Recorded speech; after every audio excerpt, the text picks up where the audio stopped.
Shalom saudaraku dalam Tuhan. Saudara, dua pemahaman yang berbeda antara Ustaz Abdul Somad dengan Bapak Bambang Nursena yang mesti kita pelajari bersama-sama untuk menambah ilmu pengetahuan kita. Nah, saudara dalam Tuhan, langsung saja kita mendengarkan apa yang mereka sampaikan di cuplikan video berikut, dan pastikan tekan tombol like dan juga share video ini supaya menjadi berkat bagi banyak orang. Dan kita mulai dari cuplikan video Ustaz Abdul Somad berikut ini. Padahal Allah sudah membantah. Wa ma qataluhu, mereka tidak membunuh Isa. Wa ma salabuhu, mereka tidak pernah menyalib Isa. Lalu siapa yang disalib itu?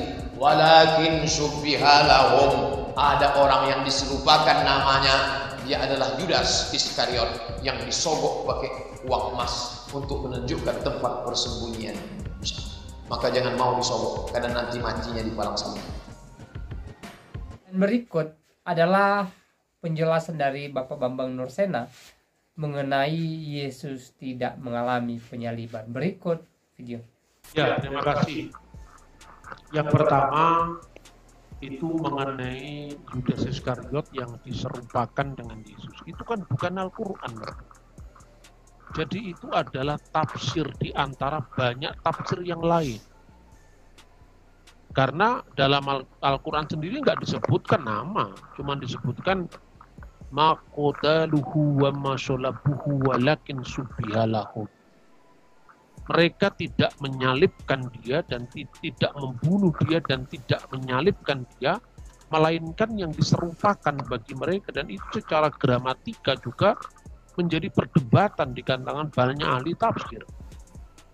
Maka di sepanjang sejarah Islam itu selama ratusan tahun itu ada nama Simon dari Kirene yang disalibkan, ada yang menunjukkan Sergius yang disalibkan, ada versi Yudas Iskariot yang disalibkan, ada sesuatu yang disalibkan tapi itu bukan orang. Jadi ada banyak. Kenapa kita harus mengikuti tafsir dari abad ke-9, abad ke-10, di abad ke-7 aja belum ada kok tafsiran itu. Nah, makanya kan saya selalu menekankan yang namanya pendekatan historis. Pendekatan historis itu kita pegang karena untuk mencari solusi. Kalau setiap orang mengatakan ini dasarnya wahyu, ya tidur saja untuk keyakinan. Ngapain ngurusi keyakinannya orang? Ngapain kita memperdebatkan kitabnya orang? Kita bukan kitab kita, kan gitu kan? Makanya bagi saya ingin mengatakan kalau hanya untuk soal historis, tanpa membaca kitab pun Yesus itu pasti disalib kok, itu fakta sejarah. Kita bisa membaca tulisannya Cornelius Tacitus, yang seorang senator Romawi tahun 95, dia nulis. Kita bisa membaca tulisnya Flavius Josephus tahun 90, dia menulis. Kita bisa membaca tulisnya Mara ben Serapion, seorang filosof Stoa yang tinggal di Antioquia sekitar tahun 120, dia menulis. Semua mengatakan Yesus disalib. Kenapa kita harus ngurusi tafsirannya orang dari abad ke-8, abad ke-9, 700 tahun lebih setelah peristiwa? Ini nggak relevan. Gitu loh. Bahkan buku-buku apokrif pun yang muncul di kalangan Kristen itu tidak pernah menyoalkan historis Yesus itu disalib. Yang mempersoalkan itu kan kelompok Gnostik. Nah, kelompok Gnostik itu misalnya Injil Yudas. Tapi dalam Injil Yudas yang disalib itu kan hanya bayangan sebetulnya. Nah, karena Yesus itu tidak pernah jadi manusia benar-benar menurut bidat Gnostik ini, ya jadi semu saja itu, tidak konkret. Maka bagaimana bayangan bisa disalib, gitu loh. Dan itu muncul dalam tulisan Basilides itu kan dari abad-abad akhir. Kenapa kita harus pusing dengan tulisan tafsiran orang? Makanya bedakan antara sejarah dan penafsiran. Teks dengan penafsiran terhadap teks. Saya kenapa ingin mendekatkan kita kepada gereja kuno? Karena apa? Ini kan menghindari banyaknya penafsiran-penafsiran yang ditarik menurut konteks zaman kita yang kadang-kadang tidak cocok, bahkan sering tidak cocok dengan peristiwanya. Nah, itu yang pertama. Kemudian yang kedua, mengenai apakah Yudas sudah tahu kalau dia seorang pengkhianat?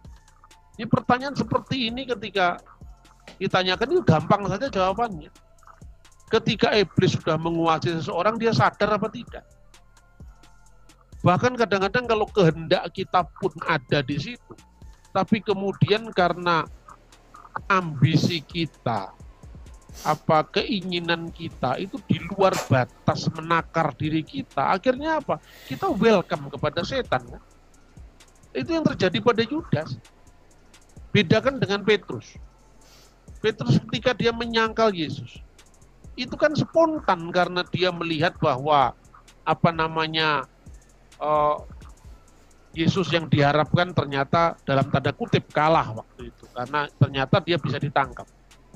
Ketika dia di rumah imam besar dan orang menuduh dia, bukankah kamu termasuk salah seorang dari muridnya? Dalam kondisi spontan itulah mungkin dia takut, mungkin dia dia mengatakan, sungguh aku bukan muridnya, aku tidak mengenal dia. Lalu hamba imam besar itu tidak bisa kelabui oleh Petrus, itu tampak dari dialek bahasamu, dari logat bahasamu. Dia logatnya kental. Orang Galilea seperti saya ini berbahasa Indonesia kental logat Jawa, ya kan? Orang nggak bisa nyangka lagi kalau dia memang asal dari sana. Tapi kemudian Petrus menyadari kesalahannya dan dia memberikan dirinya dituntun oleh Roh Tuhan. Ketika dia dalam keputusasaan, ya, dia kembali ke profesinya semula. Sebagai apa? Tukang ikan itu di danau Tiberias. Kemudian Yesus menampakkan diri, Simon anak Yohanes, apa engkau mengasihi aku lebih daripada yang lain, termasuk lebih dari orang lain, atau lebih dari profesimu ini? Tuhan, engkau tahu aku mengasihi engkau. Sampai 3 kali baru nangislah Petrus itu karena dia menyadari kesalahannya. Gembalakanlah domba-domba. Dalam perjalanan kehidupan Petrus, akhirnya dia hampir putus asa. Dalam kisah Quo Vadis itu yang muncul dari abad kedua itu, ketika Petrus mau kembali ke Yerusalem, itu kisah itu mungkin sangat historis meskipun itu disampaikan dalam konteks sejarah abad kemudian, ya. Tapi kan itu kan bukan muncul dari kalangan bidat, muncul di kalangan sejarah gereja. Tiba-tiba Kristus menampakkan diri kepada Petrus ketika dia mau kembali ke Yerusalem. Lalu Petrus karena kaget, dia mengatakan, Quo Vadis Domini, engkau mau kemana Tuhan? Itu di jalan Apia itu dalam sejarah gereja.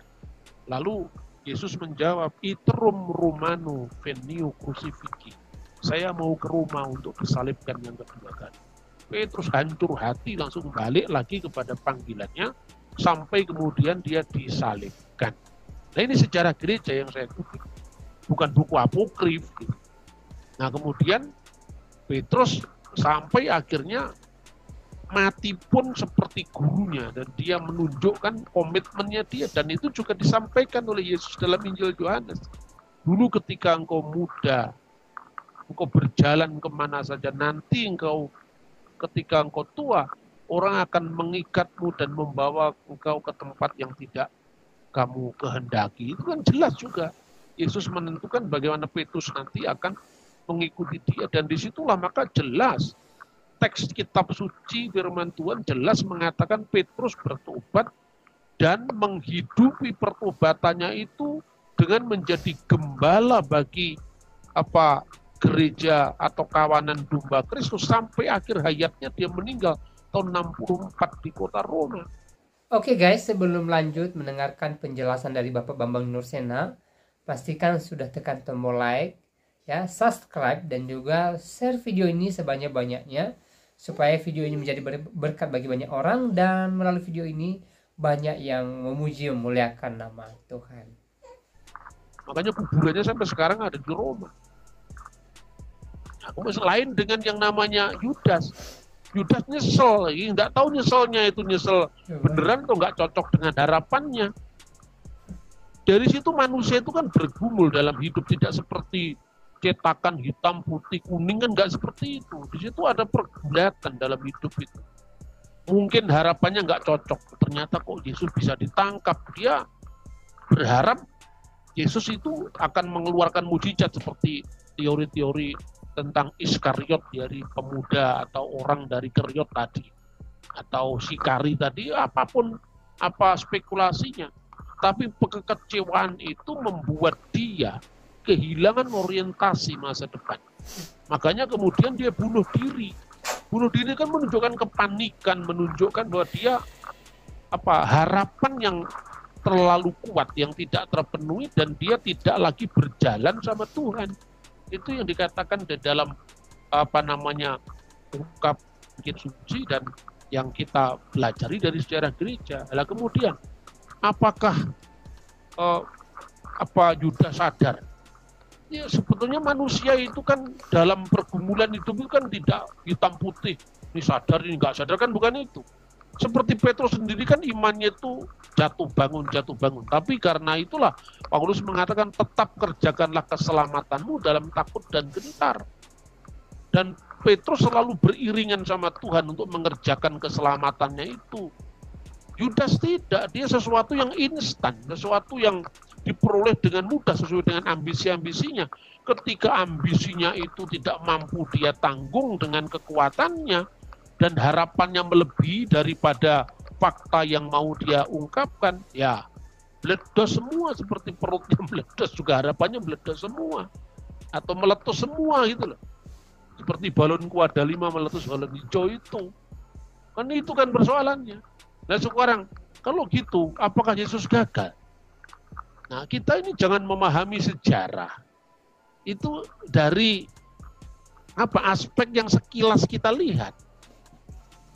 Kita memahami peristiwa itu bukan seperti orang main sandiwara yang semua perannya sudah ditentukan, nanti seperti sinetron Indonesia ini pasti mati, ini pasti enggak. Itu kan tidak seperti itu. Ketika kita menjalani, bandingkan ketika ada mengalami pergumulan. Ya seperti itu. Tapi apakah itu produk gagal? Pertama gini, ketika orang nanya, apakah Tuhan tidak tahu kalau Yudas akan seperti itu? Kenapa dibiarkan? Nah, kalau dibiarkan, kalau dicegah pun Tuhan bisa. Tetapi disitulah Tuhan itu mau menunjukkan bahwa dunia ini memang penuh dinamika. Manusia itu berada di medan interaksi antara pilihan bebas dengan kekuasaan Tuhan. Jadi manusia itu dihukum karena apa? Karena pilihan bebasnya, dia memilih yang jahat. Pertanyaannya, apa Tuhan tidak tahu? Tuhan Maha tahu. Tetapi Tuhan tidak mau, karena itu konsekuensi dengan kebebasan yang Tuhan berikan kepada kita. Kan itu kan? Makanya Adam.